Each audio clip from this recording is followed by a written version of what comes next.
नमस्कार, मैं हूं आपके साथ नेहा दुबे। एपीएन के लोकप्रिय कानूनी प्रोग्राम लीगल हेल्पलाइन में आप सभी का बहुत स्वागत है। इसमें हमारे कानूनी विशेषज्ञ रोजमर्रा की जिंदगी की समस्याओं से जुड़े कानूनी मसलों पर आपकी शंकाओं का समाधान करते हैं। आप फोन करके कानूनी राय ले सकते हैं। आज हम रेरा कानून की बात करेंगे और इसके संबंध में तमाम जानकारी भी आपको देंगे। भारत सरकार ने वर्ष 2017 में एक एक्ट लागू किया था जिसके अंतर्गत रियल एस्टेट अर्थात जमीन या प्रॉपर्टी से संबंधित सभी गैर कानूनी कार्यों को प्रतिबंधित किया जाना था। इस एक्ट का नाम real estate regulation and development रखा गया। दरअसल इस एक्ट इसको रेरा भी कहा जाता है और आपको बता दें कि लगातार ये शिकायतें आ रही थी कि बिल्डर्स और प्रॉपर्टी डीलर्स गैर कानूनी रूप से कस्टमर्स से पैसे ले रहे थे और फ्लैट्स के नाम पर घटिया क्वालिटी का कंस्ट्रक्शन दिया जा रहा था। साथ में फ्लैट आवंटन में देर भी की जा रही थी। इन सब समस्याओं को सुलझाने के लिए और बिल्डर्स की मनमानी को रोकने के लिए रेरा कानून लागू किया गया। रेरा कानून क्या है, नियम क्या है और इसमें शिकायत कैसे कर सकते हैं आप, इसके बारे में आज आपको विस्तार से बताएंगे। तो ये तो थी रेरा से जुड़ी हुई बुनियादी जानकारी।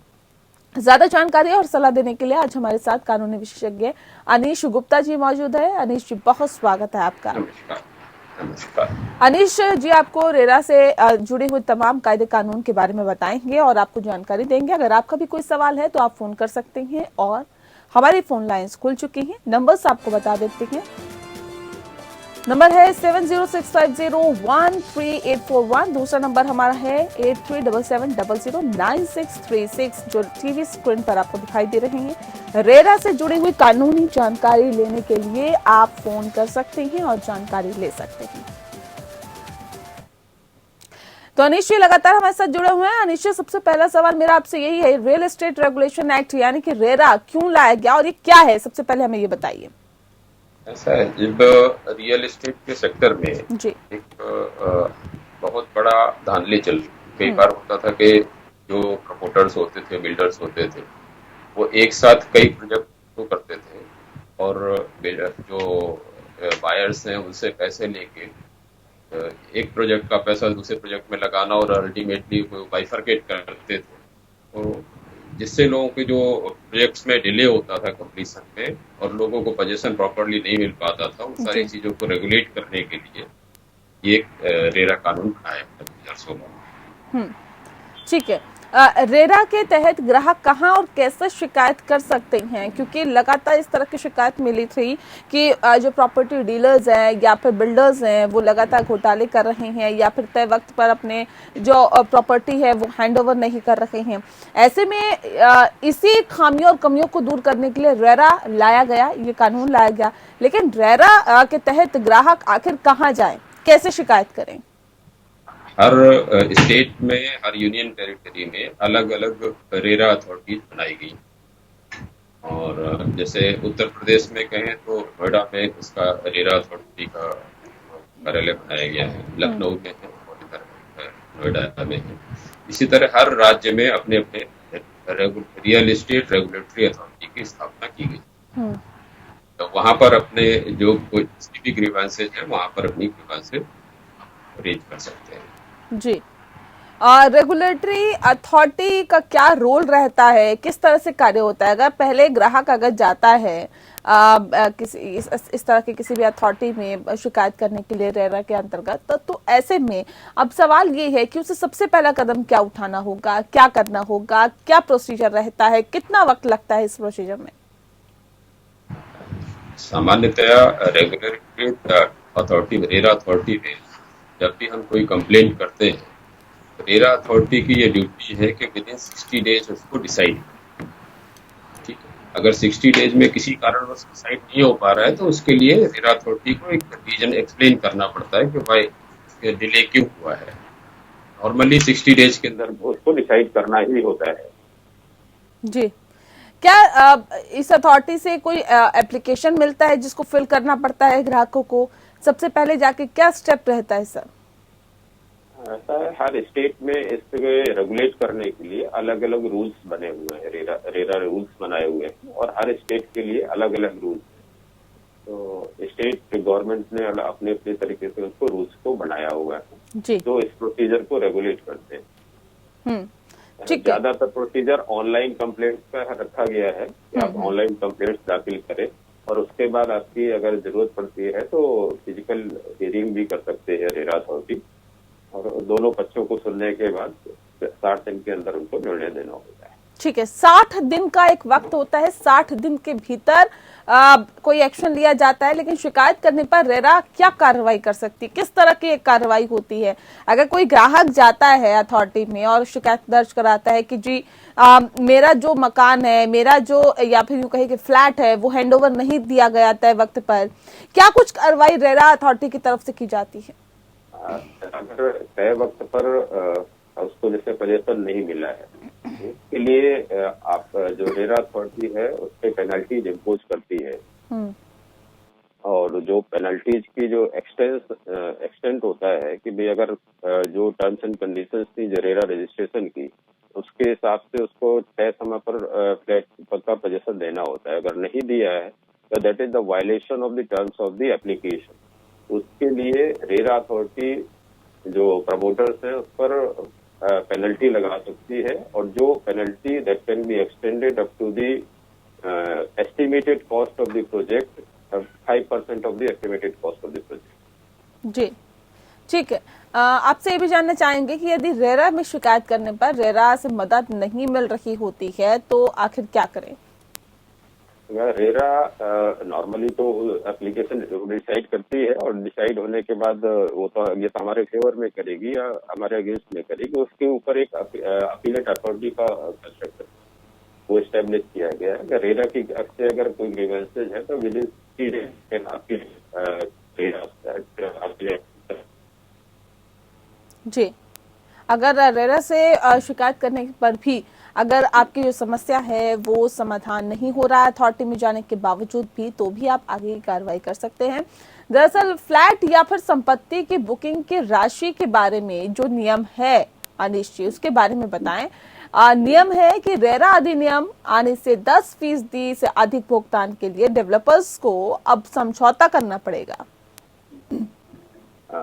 वैसे तो सामान्यतया होता ही है कि भाई जब भी हम कोई सेल एंड परचेज करते हैं तो जो एक रिटन एग्रीमेंट होना चाहिए, और सामान्यतः होता भी है। लेकिन कई बार होता था जो पहले बिल्डर्स होते थे एक प्रोजेक्ट आपको फॉर्मेट देते थे कि पहले आप 20% बुकिंग कर दो, 25% बुकिंग अमाउंट दे दो, ये कर दो।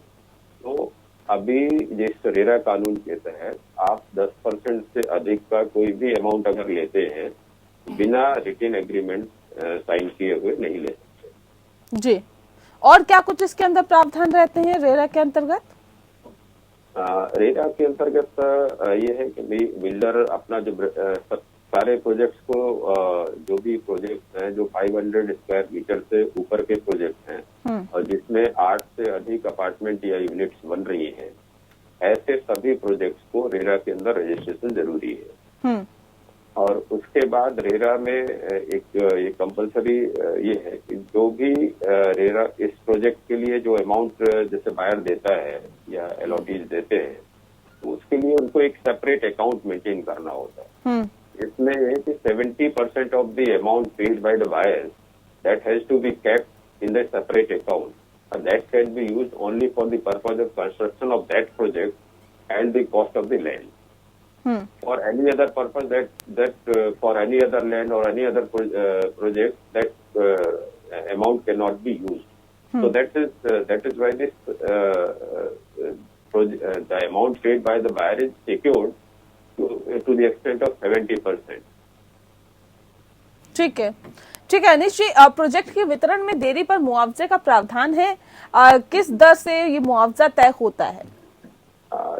दर किस दर से होगा उसके लिए अलग अलग स्टेट में अलग अलग रूल्स है और उसके हिसाब से वो तय होगा।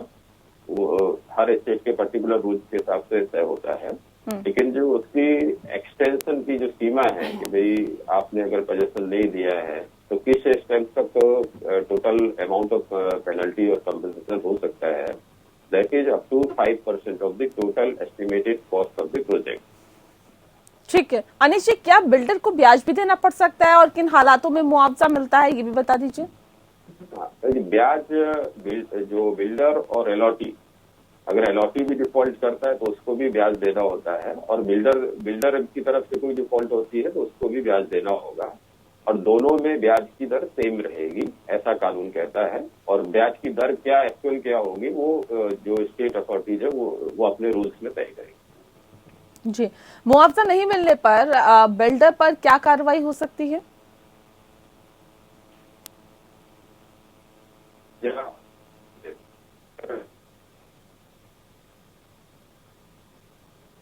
अनिश जी, आपकी आवाज नहीं मिल पा रही है, आप मुझे सुन पा रहे हैं?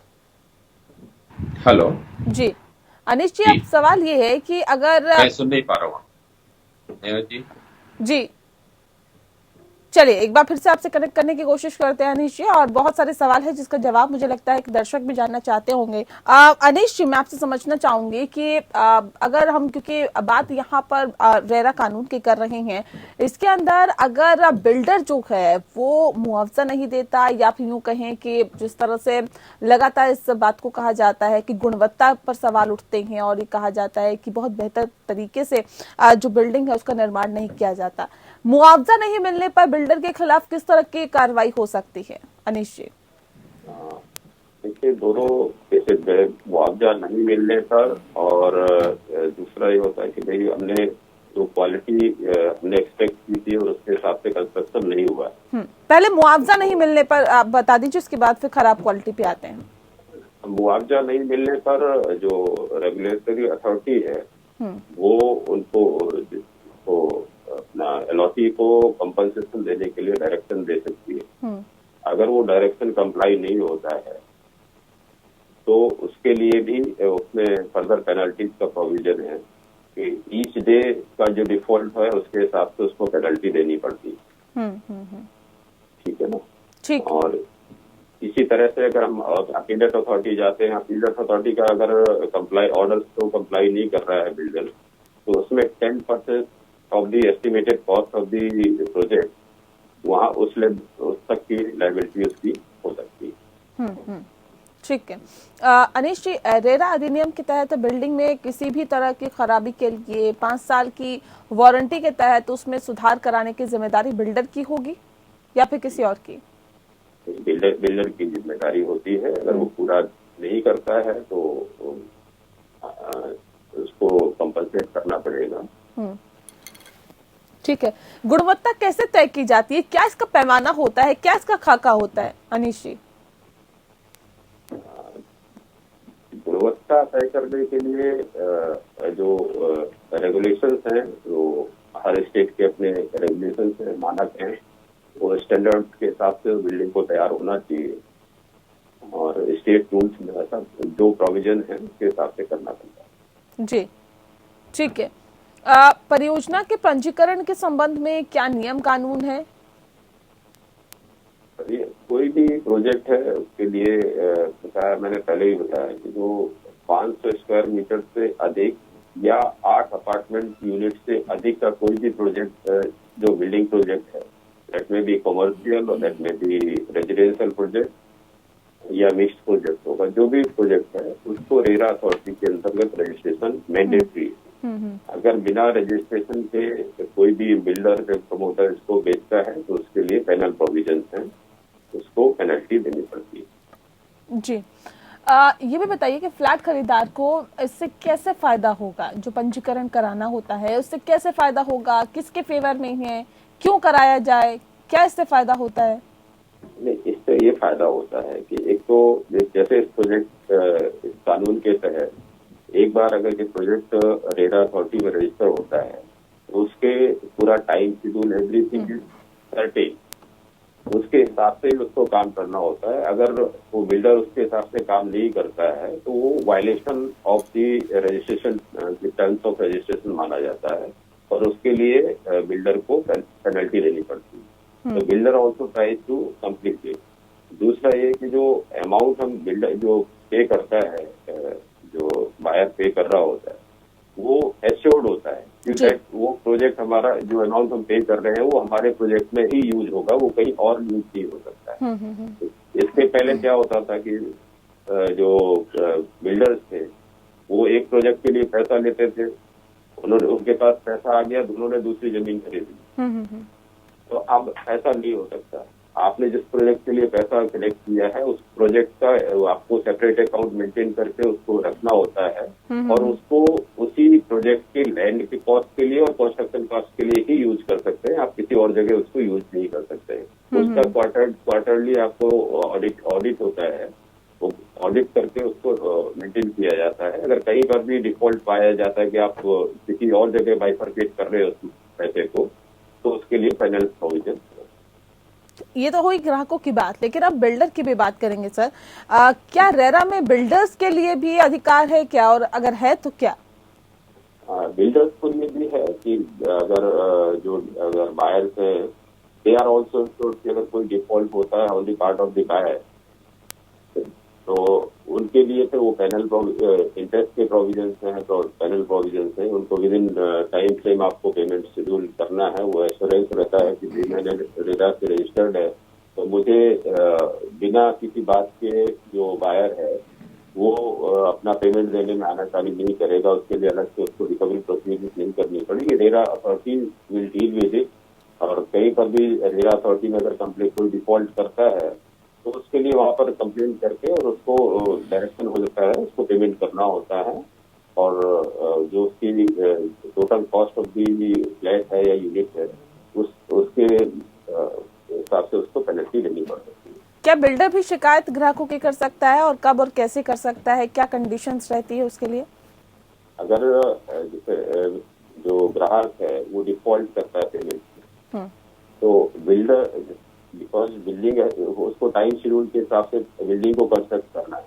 अगर बायर उसको पैसा टाइम शेड्यूल के हिसाब से नहीं देगा तो प्रोजेक्ट में डिले हो सकता है जी। इसीलिए उसको एश्योर दैट कि भाई बिल्डिंग टाइम से कंप्लीट हो, तो that is also the duty of the buyer to time to time उसको पेमेंट भी पहुंचना चाहिए।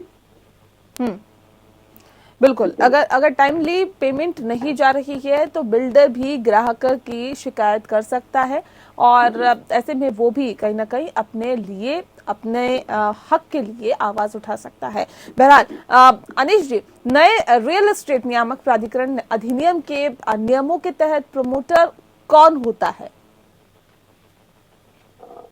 प्रमोटर कौन होता है? जो भी बिल्डिंग प्रोजेक्ट को लॉन्च कर रहे हैं और बिल्डर्स को जो बिल्डर होता है जो प्रोजेक्ट लॉन्च कर रहा है, जो बिल्डिंग बनाने का आपको एक स्कीम देता है और रजिस्ट्रेशन कराता है, वो प्रमोटर। ठीक है। अनुसूचित बैंक खाते में जमा खरीदार के पैसे को प्रमोटर कब निकाल सकता है? वो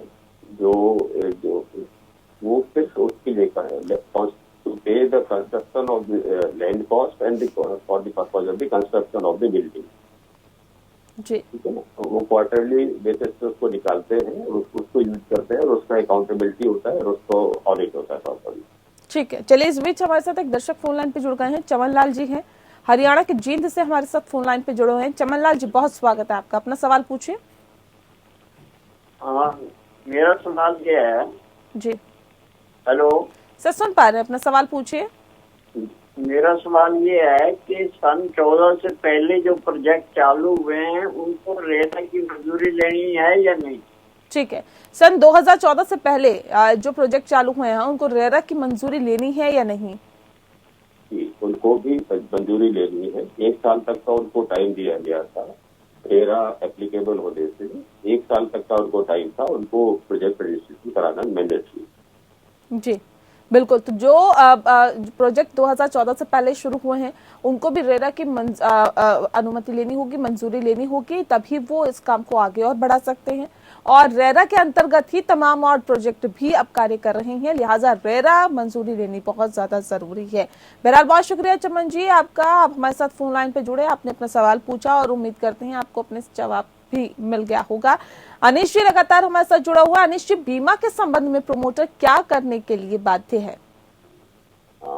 उनको मैंडेटरी है, जो प्रोजेक्ट लैंड के लिए और कंस्ट्रक्शन के लिए दोनों के लिए इंश्योरेंस लेना होता है। ये मैंडेटरी, बिना के आपका रजिस्ट्रेशन नहीं होता है। तो पहले आपको इंश्योरेंस लेना होता है, वो एश्योर करना होता है। चलिए, बहुत शुक्रिया आपका अनीश जी। आपने बहुत विस्तार से, बहुत तफसील से हमें रेरा के बारे में बताया कि क्या कुछ ग्राहकों के हक होते हैं, किसके लिए वो अथॉरिटी में जा सकते हैं, यानी कि रेरा अथॉरिटी में जाकर अपने हक की आवाज उठा सकते हैं, किन केसेस में वो जा सकते हैं, और बिल्डर्स के लिए क्या कुछ उनके अधिकार है, किस अधिकार को लेकर वो आगे बढ़ सकते हैं, और कितने वक्त पर उन्हें अपनी प्रॉपर्टी जो है वो खरीदारों को हैंडओवर करनी चाहिए, नहीं करते हैं तो किस तरह की सजा का प्रावधान है। तमाम चीजों के बारे में आपने बहुत विस्तार से बताया। इसके लिए आपका बहुत बहुत शुक्रिया हमारे खास कार्यक्रम लीगल हेल्पलाइन में जुड़ने के लिए। और इसी के साथ लीगल हेल्पलाइन में इतना ही। मुझे दीजिए इजाजत। नमस्कार।